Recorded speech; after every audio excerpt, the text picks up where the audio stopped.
Hello. This video is actually the video for report number 5 for CS206 final project.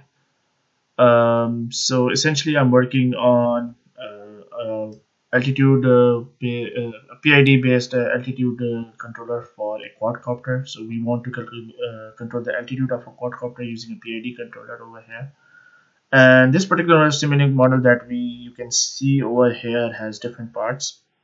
So the actuation, quadcopter mechanics, external forces, and the ground stop basically are the plant of the system over here. So these constitute the plants. And then we have other parts over here that are basically the navigation systems, the measurements.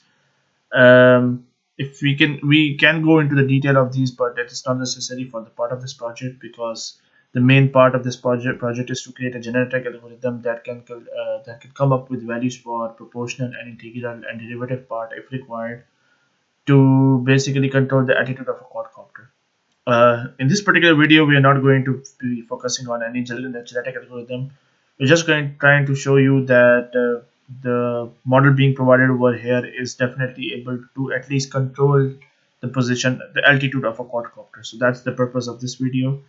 And in future videos, we're going to be basically tuning a PID controller based on some fitness function that we will come up with.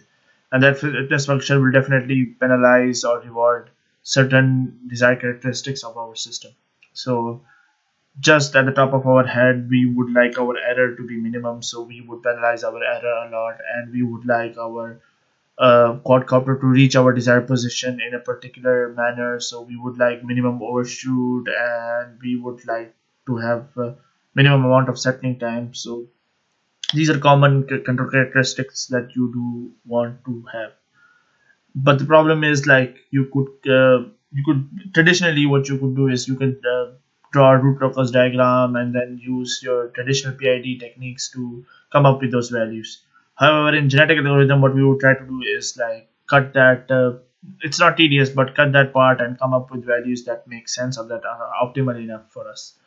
So we could enhance our fitness function to always also take into account control effort, but we'll start up in those things will be discussed in the next parts or in the next coming videos. What I just want to show you is that currently we have provided a reference for our quadcopter. So this reference right now in the script that has been developed over here is 1 meter. So we would like our quadcopter after some particular time to reach 1 meter height. And this simulation has already been built, and the controller is over here. So you could see that we are measuring the altitude using sim mechanics.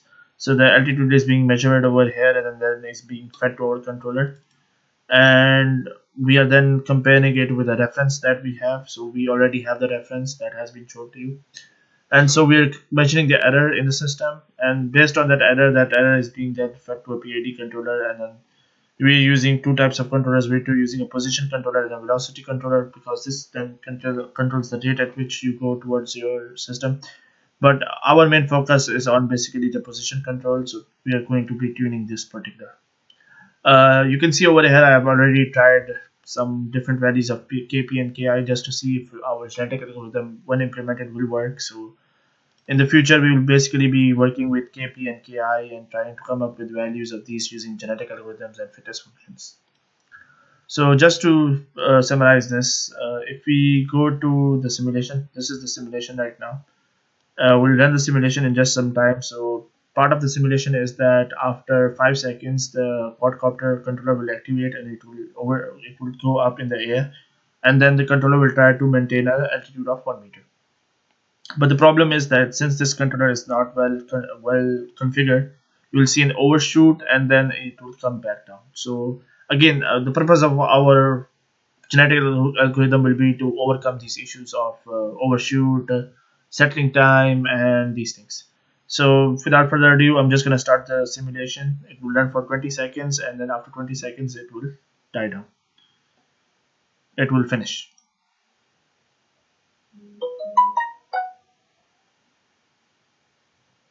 And so there was an overshoot, and now it has settled down to 1 meter approximately.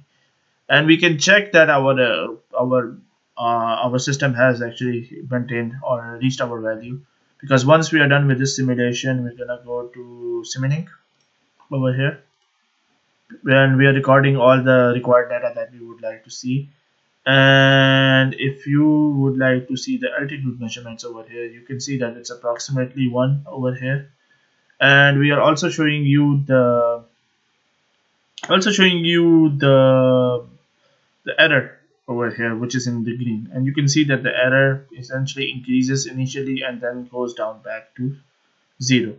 So our main purpose or our main idea would be to come up with the solutions for these problems, where we would like this to be very less and the settling time to be much more faster and no overshoot. So that's what our main aim would be. Similarly, over here, if you see the measurements, they initially go to 0, so they should start at 0. And then this is basically due to some configuration issues, so we can overcome that. But they should go up and then they should settle down to some value. Okay, thank you.